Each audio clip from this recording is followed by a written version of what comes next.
सूरज सिंह। दोस्तों, वापस से फिर वीडियो लेकर चुनाव के बारे में 2019 का चुनाव शुरू हो चुका है। हम सब जानते हैं भारत की जनता 132 करोड़ और जहाँ तक मैं समझता हूँ करीब करीब 80 करोड़ मताधिकारी जिनको हम वोटर कहते हैं अवश्य होंगे। छोटी संख्या नहीं है, 80 करोड़ से ज़्यादा ही होंगे। इसमें 18 साल से ऊपर के सभी सिटीजन भारत के, युवा, एडोलसेंट, युवा बड़े वाले, 30-35 की उम्र वाले, 50 की उम्र वाले, 60-70 की उम्र वाले, 80 की उम्र वाले, सभी लोग भारत के नागरिक जिन्होंने अपना वोट अधिकार का प्रयोग करना है आने वाले चुनाव में। अच्छा है, और हर 5 वर्ष में ऐसा होता है और कोई नई चीज नहीं हो रही है। पर हाँ, एक नई चीज मैंने देखा है इस बार। हम जब छोटे थे ऐसा नहीं होता था। हम समझते थे कि वोट किसको देना है, हमें बड़े लोग समझाते भी थे क्योंकि वोट के बारे में पब्लिक में डिस्कशन होता था। लेकिन आज स्थिति 2019 में उलट चुकी है। आज क्या है, आप भी वोट देने जाएंगे और भी वोट देने जाएंगे, सब जाएंगे। लेकिन आज जो मैं देखता हूँ पब्लिक के अंदर, वेबसाइट्स पर, टीवी पर, यूट्यूब पर, ट्विटर पर बहुत कुछ कहा जाता है इस चुनाव के बारे में।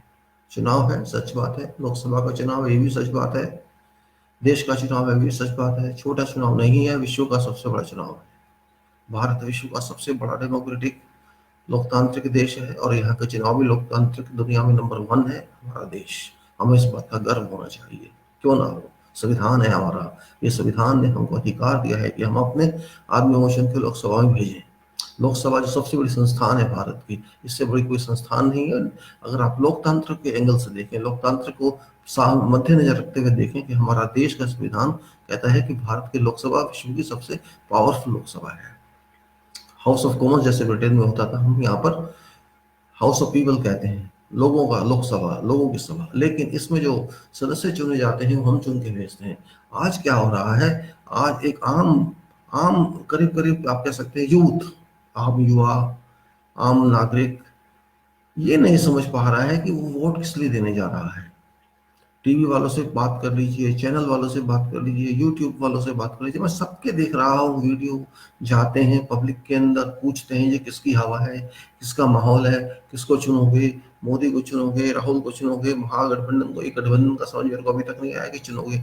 उनका कहने का मतलब है 2-3 नाम पकड़े हुए हैं, कहीं भी जाते हैं वही माइक पकड़ाते हैं, जी हाँ जी, मोदी या राहुल, मोदी या राहुल, कौन, मायावती, महागठबंधन, राहुल, मोदी, किसकी हवा है, क्या है? बस ये सब पागल हो गया मैं सुनते सुनते। जर्नलिस्ट कहाँ से अनपढ़ गंवार आ गए हैं। पढ़े लिखे होंगे लेकिन प्रैक्टिकली अनपढ़ है। ना किसी ने संविधान पढ़ना है, ना कोई समझता है, ना इलेक्शन कमीशन समझाता है किसी को ये क्या हो रहा है। क्या हम प्राइम मिनिस्टर को चुनने जा रहे हैं, समझने की बात है। क्वेश्चन बनता है, प्रश्न उठता है। हर स्नातक को, जो ग्रेजुएट है, हर पोस्ट ग्रेजुएट को उल्टी बातें करते हैं, समझ नहीं आता। हाँ में हमें लाता है हर आदमी। टीवी वाले एंकर, टीवी वाले जर्नलिस्ट सारे पढ़े लिखे अनपढ़ गंवार मैं कह सकता हूँ। उनको पता ही नहीं वो क्या क्वेश्चन कर रहे हैं। क्या है, एक नागरिक की हैसियत से, एक वोटर की हैसियत से मैं प्रधानमंत्री को चुनने जा रहा हूँ? नहीं जा रहा हूँ। आप भी समझते हैं इस चीज को। हमारे संविधान में ऐसा कोई भी आर्टिकल नहीं है जो कहता है कि आप प्रधानमंत्री को चुनेंगे। प्रधानमंत्री का चुनाव आर्टिकल किसी में नहीं है। संविधान के कोई आर्टिकल नहीं कहता कि आपको पीएम चुनने का अधिकार है। आपको अधिकार जिसका है नहीं, आप उसको चुनने की बात कर रहे हैं। शर्म आनी चाहिए आप अनपढ़ गंवारों को। क्यों आप मिस गाय पब्लिक को जवाब दे देते हैं, हाँ जी मोदी की हवा है तो पक्का मोदी आएगा, नहीं राहुल आएगा, नहीं अखिलेश आएगा, नहीं तो ये आएगा। अरे प्रश्न ही गलत है। इनसे पहले प्रश्न करना चाहिए कि गधों के बच्चों, तो ये कहाँ से लाएगा उठ के, ये कौन बनेगा प्रधानमंत्री? तुम्हें गधे का दिमाग है, गोबर भरा है तुम्हारे दिमाग में। ये भी चीज है ही नहीं, तो क्यों उसको फैला रहे हो? ऐसे प्रधानमंत्री साहब हैं, ऐसे अपोजिशन वाले साहब हैं, सभी प्रश्न करते हैं जी मुझे आशीर्वाद दीजिए। और किस बात का आशीर्वाद दें आपको? आपने क्या करना है? आप प्रधानमंत्री जरूर हैं, लेकिन आप उल्टा क्वेश्चन क्यों कर रहे हैं? आप भी जानते हैं अच्छी तरह से आपका चुनाव नहीं है। पब्लिक को झूठ क्यों बोलते हैं आप? ऐसे राहुल गांधी भी झूठ बोलता है, सब झूठ बोलते हैं। शर्म आनी चाहिए आप लोगों को। आपने चुनना है, कौन सी लिस्ट में आएगा आपका नाम बताइए? 550 कॉन्स्टिट्यूंसी की लिस्ट में आपका नाम होगा? आपकी फोटो नहीं होगी, नाम भी नहीं होगा, वोट किसको देंगे हम? आप ये क्यों नहीं कहते कि एमपी कुछ नहीं है? झूठ क्यों बोलते हैं पब्लिक को? पब्लिक किताब खोल के नहीं पढ़ते हमारे देश के हो गए जमाने। पहले हम पढ़ा करते थे किताब में क्या लिखा है, हम बड़ों की बातें सुना करते थे, बुजुर्ग लोग थे, हम जाके स्पीचेस सुना करते थे, क्या बातें बताते, बड़े बड़े नेता बोला करते थे उस समय में, समझ आता था, सीखते थे। आज वो चीज नहीं है। घर बैठे बैठे टीवी के अंदर बकवास सुन लो, यूट्यूब पे बकवास सुन लो, बहुत सारी उल्टी सीधी यूट्यूब चल रही हैं, अपनी अपनी बताते हैं सब। मैंने एक भी आज तक ऐसा इंटरव्यू लोगों का नहीं देखा किसी भी चैनल में, टेलीविजन चैनल में, यूट्यूब चैनल में, किसी और चैनल में, कि पूछे कौन सा एमपी को चुनना है। किसी को पता ही नहीं एमपी क्या होता है। देश की जनता नहीं जानती कि मेंबर ऑफ पार्लियामेंट क्या होता है। शर्म आती है ऐसे देशों में। कहता लोकतंत्र है हमारा। कहाँ है लोकतंत्र? जिनको चुनना है उनके बारे में हम बात नहीं कर रहे, और जिनको नहीं चुनना है उनके बारे में लड़ाई कर रहे हैं। आपस में भिड़ पड़ेंगे, बीजेपी वाले, कांग्रेस वाले, दूसरे वाले एक दूसरे के दुश्मन बने हैं, मारते हैं, पीटते हैं। कोई अगर कांग्रेस वाला है, कोई और बीजेपी के खिलाफ बोलता है, मोदी के खिलाफ बोलता है, तो कुटाई कर देते हैं। अरे इसे लोकतंत्र कहते हैं? भाड़तंत्र, ये क्या भीड़ तंत्र है, ये लड़ाई तंत्र है, ये मार तंत्र है, या देशद्रोही तंत्र है, देशभक्त तंत्र है? कौन सा तंत्र है? मोदी के खिलाफ बोले तो आप देशद्रोही हो गए, कांग्रेस मोदी के खिलाफ तो कांग्रेस ही हो गए।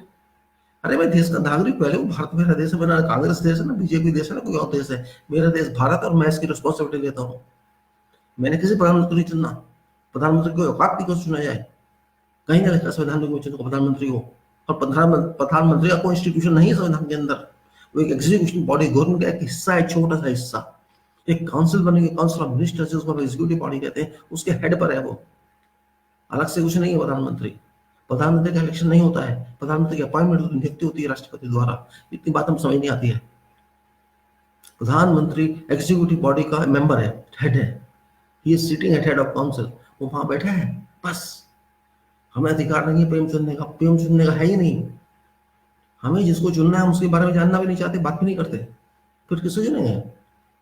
प्रधानमंत्री चाहे वो कांग्रेस का रहा हो, चाहे बीजेपी, वो सब सोचते हैं कि जैसा मैं कैंडिडेट भेजूं, जैसा उम्मीदवार भेजूं, उसको वोट दे दो।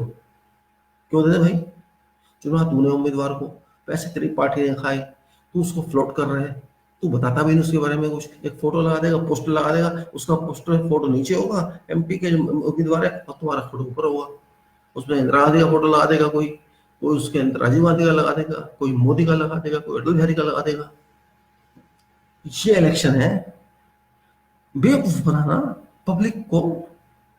जिसने वोट लेना है उसके बारे में तो आप बताते नहीं हो क्या है, उसकी औकात क्या है, पढ़ा लिखा कितना है, उसका कैरेक्टर क्या है, उसका बैकग्राउंड क्या है, उसका पैसा कितना है, वो क्या कर सकता है हमारे लिए, उसका कौन जानता है?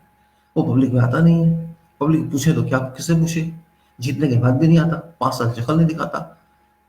80-90% लोग ये कहते हैं हमने जी एमपी सांसद को देखा नहीं, हमारा सांसद, बहुत से तो नाम जानते भी नहीं है। मैं भी नहीं जानता अपने एरिया का नाम कौन है मेरा एमपी, मैं जानता नहीं, वो मुझे नहीं जानता, मैं उसको नहीं जानता। किस बात का एमपी है भाई? मेरा एमपी मैंने चुना पब्लिक के साथ, एक मैं भी, मैं वोटर हूँ, और मेरे एमपी का मुझे नहीं पता। वो मेरे मिलने नहीं आता, मेरे एरिया की बात नहीं करता, मेरे देश की बात नहीं करता, लोकसभा में मिलता नहीं, हम उसको जानते नहीं, हम कोई प्रॉब्लम सॉल्व नहीं करा सकते उससे। फिर क्या फायदा मेरे को ऐसे एमपी का? कोई फायदा है? अगर है तो भैया आप मुबारक, मुझे तो नहीं लगता। अगर मेरा रिप्रेजेंटेटिव मैं नहीं जानता, वो मेरे को मिल नहीं सकता, मैं उसको मिल नहीं सकता, मेरी प्रॉब्लम सुन नहीं सकता, मैं उसको अपनी प्रॉब्लम को कम्युनिकेट नहीं कर सकता, मैं साथ संवाद नहीं कर सकता, तो मैं ऐसे एमपी का क्या करूँ? कहा ये तो आपका चेस का मोहरा हो गया प्रधानमंत्री का। तो बस वो चमचा गिरेगा, उसकी करेगा, उसके जूते पॉलिश रहेगा आगे वो, बस। पार्टी को पहले पैसे दिए उसने टिकट लेने के लिए, इलेक्शन में करोड़ रुपए खर्च कर जीत के आया, तो मेरी सेवा क्यों करेगा वो? पागल है वो क्या? पागल तो मैं हूँ कि मैंने उसे वोट दिया। शर्म आती है ऐसी डेमोक्रेसी पे। सत्यानाश करके रखा, अच्छे वाले संविधान की टांग तोड़ दी। संविधान कहता है पहले वोटर है, वोटर इलेक्ट करता है अपने नुमाइंदे, उसको हिंदी में कहते हैं रिप्रेजेंटेटिव, वो एमपी होता है। एमपी फिर आगे चेंज कर अपने वोटों के हिसाब से, अपनी कॉन्फिडेंस के हिसाब से प्रधानमंत्री गवर्नमेंट का चुनता है। तरीका ये है। उल्टा हो गया। अरे प्रधानमंत्री हो या अपोजिशन वाले हो या कोई भी हो, अपना इम्पोज करेंगे कैंडिडेट पे। लो जी आप जाइए, खड़े हो जाइए। जबरदस्त बात हो गई। मेरे पास एक बीजेपी का उम्मीदवार है, एक कांग्रेस का उम्मीदवार है, कोई तीसरा उम्मीदवार है, मुझे उन्हीं में से चुनना है। क्योंकि कौन सा कानून है, कौन सा नियम लागू होता है मुझ पे? मैं नहीं सुनता, बात करो। मैं तुम्हारे आदमी को चुनूं भाई? तुमने पसंद किया, तुमने सेलेक्ट किया, तुम जानते हो उसके बारे में, जानता नहीं उसने आपको कितना पैसा दिया आपकी पार्टी को, मुझे क्या पता? मैं ऐसे आदमी को क्यों वोट दूं जो पैसा दे के टिकट लेके आया है? वो तो फिर कमर्शियल हो गया ना। जब बस में आते हैं टिकट लेके, ट्रेन में आते हैं टिकट लेके, उसने टिकट के पैसे आपको दिया, उससे टिकट लेके और इलेक्शन में ट्रेवल कर रहा है। मैं उसको वोट दे दूं, तू जा डेस्टिनेशन पहुंच जा ना, मैं तो नहीं दे सकता वोट। जिसका मैं नाम नहीं जानता, जिसका मैं काम नहीं जानता, जिसकी मैं डिग्री नहीं जानता, जिसका मैं काम कुल नहीं जानता, कैरेक्टर नहीं जानता, वो क्या करता है क्या नहीं करता, क्या बैकग्राउंड है, मेरी क्या काम कर सकता है, संविधान के बारे में क्या जानता है, देश के बारे में क्या जानता है, धर्म के बारे में क्या जानता है, संस्कृति के बारे में क्या जानता है, विदेशों के बारे में क्या जानता है। ऐसे आपको मैं कौन चुन लूं? क्या मैं पागल हूं? मैं अपने लिए नहीं बोल रहा, सारे नागरिकों के लिए बोल रहा हूँ। नागरिक को सोचना चाहिए, पढ़े लिखे खास तौर से ग्रेजुएट है, पीएचडी है, मोस्ट ग्रेजुएट, सब डॉक्टर इंजीनियर सब है। देश का कोई सोचने को तैयार नहीं है। मोदी मोदी राहुल राहुल मोदी मोदी राहुल राहुल, ये वो सब क्या है? सब मोदी होगा तो देश बचेगा, नहीं तो नहीं बचेगा। कहते जी मोदी नहीं प्रधानमंत्री बनेगा तो देश नहीं बचेगा, मोदी बनेगा तो देश सेफ है। क्या हुआ देश को? मोदी से पहले देश नहीं था क्या? और मोदी के बाद देश नहीं होगा क्या? देश मोदी की वजह से है, मोदी देश की वजह से है। शर्म आती है ऐसे बेवकूफ लोगों को, अनपढ़ गंवार, कहां से जंगली आ गए हैं, जंगली लोग हैं, ऐसे ऐसी बातें करते हैं आके टीवी पे। मोदी ही देश बचा सकता है। अबे किससे बचाना है देश को? किससे देश को बचाना है भाई? देश तो सेफ है, अंग्रेजों से भी सेफ था, मुगलों से भी सेफ था, उससे पहले भी सेफ था, आज भी सेफ था, सेफ रहेगा। कौन सी देश का कोई बुखार सकता है क्या? जिस देश की 132 करोड़ पब्लिक है उसको कोई क्या बिगाड़ लेगा? अरे एक एक पत्थर में आएगा तो 132 करोड़ पत्थर होते हैं, देश बचा लेगा। अपने को तो बचा ले पहले वो, राहुल पहले अपने को तो बचा ले। वो कहता है डर है मुझे, मोदी साहब बोलते हैं डर है पब्लिक मुझे मार देगी। अरे प्रेम से सेफ खुद ही कहते हो नहीं है, फिर कहते हो मैं सिविल में हाथों में सेफ है। ये क्या ये लोकतंत्र है? क्या कौन सा तंत्र है? ये घंटी पे आते हो मंदिर में वो तंत्र है, या मंदिर की मस्जिद में अजान देते हो वो तंत्र है? पागलपन है क्या? अरे अनपढ़ गंवारो समझ लो, आप लोगों को प्रधानमंत्री को नहीं चुनना है, आप लोगों को अपने रिप्रेजेंटेटिव अपने उसको चुनना है। क्या बोलते हैं एजेंट, एजेंट भी इंग्लिश बोलते हैं, अपने प्रतिनिधि हुए, प्रतिनिधि को चुनना है। आपको ऐसा व्यक्ति चुनना है जो आपका प्रतिनिधित्व करे लोकसभा में जाके, आपकी बात को वहां पहुंचाए, आपकी प्रॉब्लम को समझे, सुने आपकी बात को, अपनी बात समझाए, अपने सॉल्यूशन दे। अगर फिर भी ना समझ आए तो लोकसभा में लेके जाए और कहे कि इसका जवाब दो। उसे कहते हैं पार्लियामेंट क्वेश्चन उठाए जाके। पैसे मांगते हैं एमपी, आप चाहिए किसी एमपी से मेरे को क्वेश्चन कहेगा 50,000 1 लाख दे, ऐसे करते हैं बदतमीजी, सब मांगते हैं। वो मांगेंगे कि मुझे पार्टी को देंगे, इलेक्शन में खर्चेंगे 10-20 करोड़ रुपए, तो मांगेंगे नहीं आपसे। मुफ्त में काम करते हैं आपका, सर्विस प्रोवाइडर है वो, तो आप एमपी की सर्विस दे रहे हैं, आपको पैसे दे तो काम ले लो। ये है हमारा गणतंत्र, गणतंत्र उसको कहते हैं। हमें ऐसे आप चाहिए? अरे अनपढ़ गंवारो सुन लो, दिमाग से वो गोबर निकाल दो पढ़े लिखे लोगों, पढ़े लिखे BA MA PhD engineer doctor architect engineer सब लॉयर्स सीएस सब है बड़े बड़े पढ़े लिखे। हमारे देश से बड़ी नॉलेज सोसाइटी कोई कहते नहीं है दुनिया में, और हम एक वोट का मतलब नहीं समझते। हमारे अपने अधिकार का, हम ऐसे आदमी को अधिकार देना चाहते हैं जो हमें जानता है, जिसको हम उसे नहीं जानते वो हमें जानता। क्या फायदा ऐसे बोलने का? हम आप मुझे नहीं जानते, मैं आपको नहीं, आप मैं आपको, आप मेरे क्या प्रतिनिधित्व करो। तो वो आपको आपकी शक्ल नहीं देखी हुई एमपी ने, मैंने एमपी की शक्ल नहीं, मैं मिला नहीं उससे, नमस्कार कभी हुई हूँ, मेरे घर नहीं आता, मैं सर नहीं जाता। फिर ऐसे एमपी में क्या करूँ? 5 साल वो मेरा एमपी कहलाएगा, लेकिन ना मैं उसको जानता, ना वो मुझे जानता। मैंने उसको वोट दे दिया, वो एमपी बन गया, चला गया। वो प्रधानमंत्री की चमचागिरी कर रहे हैं, गेम खेल रहे हैं, इंडस्ट्रीज खत्म मिले हुए हैं, सब कुछ कर रहे हैं, देश को लूट खा रहे हैं। क्या करेंगे फिर वो? जो 50-60 करोड़ खर्च के आएगा तो वो मेरी सेवा तो करेगा नहीं, आखिर आपकी करेगा, वो तो देश की करेगा नहीं। उसको तो इधर उधर जाना है, दुनिया घूमनी है, ऐश करनी है, सब फैसिलिटी लेनी है, और जिंदगी में पेंशन खानी है। अरे ऊपर खराबी है, ऊपर प्रधानमंत्री खराब, मिनिस्टर खराब, अपोजिशन का नेता खराब, सारी पार्टी को नेता खराब, जो कहते नहीं कि उम्मीदवारों को अपने आप साथ वोट दो, नहीं जी हमारे को वोट दो। प्रधानमंत्री कहते हैं मेरे हाथ मजबूत करो, पहले से अधिक मेरे को वोट दो। ऐसे अपोजिशन लीडर कहता है अरे तुम कौन होते हो हमें कहने वाले कि हमारे आदमियों को वोट दो? आपका इलेक्शन कमिश्नर चुप रहे, बताता नहीं है देश के पब्लिक को क्या करना चाहिए, किसको वोट देना चाहिए, क्या देखना चाहिए। बस काम कर दिया एक क्लर्क की तरह, पब्लिश कर दिया, इलेक्शन शुरू हो गया है, वोट डालो, गिन के दे देगा, ये सब काम जिता दे, रिटर्निंग को साइन करके दे देगा, ये जीत गया, इतना ही काम है आपका। इट्स क्लरिकल जॉब, क्लियर आप।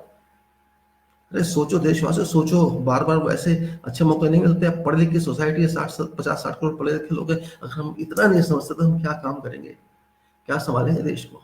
क्या इकोनॉमी को संभालेंगे? क्या कंट्री की सेफ्टी देंगे? समझते हैं हम, जब समझते हैं नहीं तो हम कुछ नहीं कर सकते। ये मेरा कहना है my dear countryman, this election not for prime minister, this election for your own self, this election for your own service. You have to elect a person from your constituency who shall represent you in Lok Sabha, and that person is named member of parliament, Lok Sabha. In Hindi it is called Sansad. You have to elect your Sansad, you have to elect one of your 550 persons, which are called Sansad in Sansad and Lok Sabha. You have to elect one of them. You are not to elect prime minister, you are not to elect any minister, you are not to elect anyone else. You have to elect only one person from your constituency. That person designation per constitution of India is Lok Sabha member of parliament. This Lok Sabha member of parliament shall represent you in parliament in Lok Sabha only, not in Rajya Sabha. And that person is most important in Constitution of India because that person is your representative, your real representative. If you cannot elect your real representative, whom you can elect, I don't know. Why you, when you go for voting, don't go imaginary votes. Don't vote imaginations. This is imagination. If I don't know my candidate, I will go vote.